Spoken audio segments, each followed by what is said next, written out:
Алина Хустак е ромка од Србија. Ова игралиште на кое си играат незините деца се наоѓа во Берлин, а комплексот представува прифатилиште за барателите на азил. Од околу 600 баратели кои живеат овде, 1/4 се претежно роми од Македонија и Србија. Чекаат шанса за спас, но и да не добијат, спокојни се што барем зимата ја минале на топло и нахранети. Било ми е сваки дан најтеже, кад немаш што да куваш децама. И кад видиш да не можеш да напредиш. Ето, тој било најтеже од све.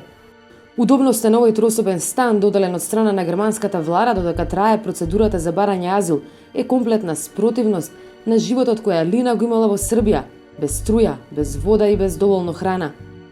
Играчки за незините деца биле само пуст сон. Таа не би знаела што ќе прави, доколку треба да се врати во Србија ако незиното барање за азил биде одбиено. Плакала би живота ми, не знам како би издржала, пошто смо навикли скоро овде, незгодно ќе бити куќи. Но малкуми не успеале во мисијата која пред себе си ја задала Алина. Европската унија е експлицитна.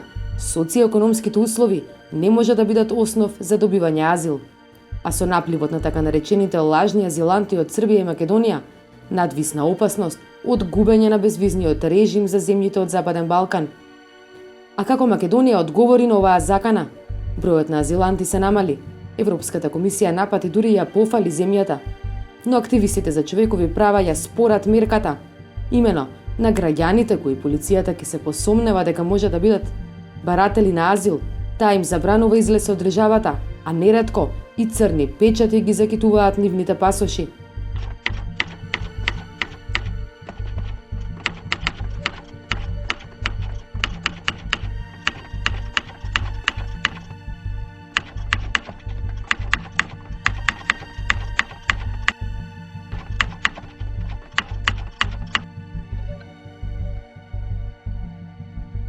Елвис Адилов е ром од Делчево. Семејството го прехранува со сезонска работа во Црна Гора. Но годинава Елвис не стасува на својата дестинација. 5 години одам по Црна Гора, немам никаква забрана. Сега одам на 2 пати, враќаме. Први пат због причина, немате гарантно писмо, не знаеме кај идете и не врати. После ние на газата звониме, газата не праќа оригинал преку пошта, не стига тоа. Оригинал преку писмо, одеме ние на граница, они гледаат тоа, имате забрана од владата, роми, да не смее да се пуштат, да мине граница. Да. Због која причина, да немам излез. А због која причина е тоа? Владата, зашо сме ние? Дека живееме у Македонија или живееме, или од Тунгиз или живееме, или сме држави? Немаме ние, не сме македонци да се предаваме за бугарски паш. Ние сме роми, у тоа Македонија тука живееме. Немам излез, значи нигде, од сегде не е запал. Он шо не нас смета? 100 кили? Шо не смета нас? Зашо не сме? Ставијали ви некој знак на пасоша? Ево и знаци, да не може да напуштиме државата, никаде не напуштиме. И зашо са тие печати, нека ни каже тај господин Груевски. Граѓаните и дел од нивните представници во парламентот обвинуваат за дискриминација, но и за противуставно делување на власта. Никој не смее да те спречи да се движиш слободно било каде, па макар и во твојата земја. Таа е обновена декларација, член 13 став 2. Тоа е подпишано и не смее тоа. Ова кај нас сега е тотална дискриминација. Од полицијата пак велат, оваа акција е законска и не е селективна кон ромската популација. Сите македонски државјани се еднакви пред законот и законот подеднакво важи за сите македонски државјани. Доколку некој македонски државјанин прекршил одреден пропис, без разлика дали станува збор за македонец, ром, албанец, србин, турчин или од некоја друга етничка група, Министерството за внатрешни работи постапува еднакво кон сите. Сепак, невладините активисти тврдат дека законот не е уставен. На луѓето не може да им се забранува излез од земјата. Transparency International во меѓувреме поднесе иницијатива пред Уставниот суд за да се оценува уставноста на овој закон. Имавме случај кога граѓани на враќање во Република Македонија на граничен премин им биле задржани, односно одземани патните исправи, кои што се лични документи кои што ги користеле при патувањето во странство.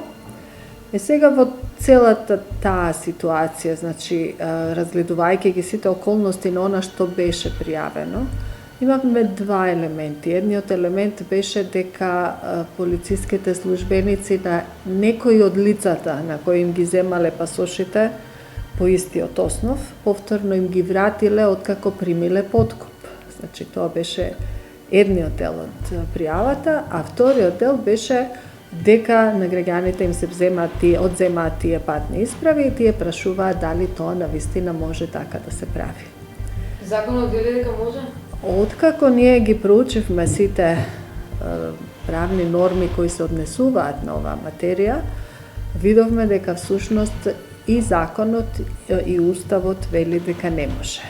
Значи, затоа ние поднесовме иницијатива до Уставниот суд на Република Македонија, укажуваме дека Законот за патните исправи на државјаните на Република Македонија е спротивен на Уставот на Република Македонија, односно е спротивен на неколку одредби од Уставот на Република Македонија кои што ги гарантираат правата на граѓаните да можат слободно да се движат и да патуваат надвор од државата и слободно да можат да се вратат назад во државата. Од Европската комисија велат тие не гледаат на овие мерки со одобрување и покрај големата загриженост за азилантите. Glavni problem je naravno to što sam već prije spomenula, socioekonomski. Ljudi koji traže bolji život, koji nemaju mogućnosti da žive.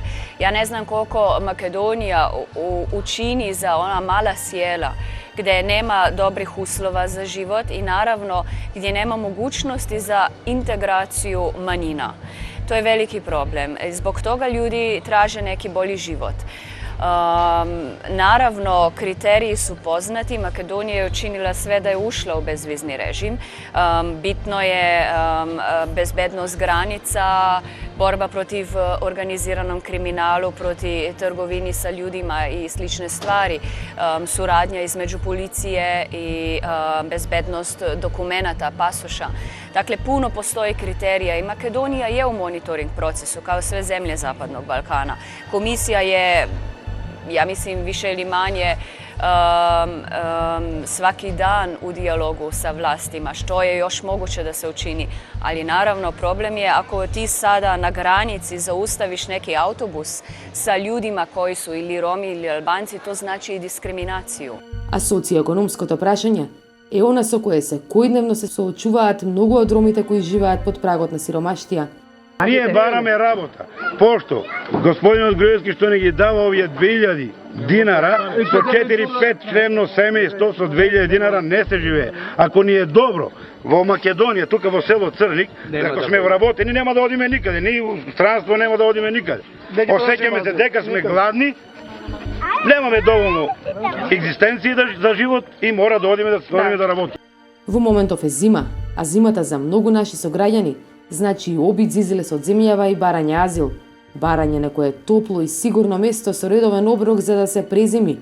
Место како прифатилиштето за азиланти во Германија, каде во моментов е Алина.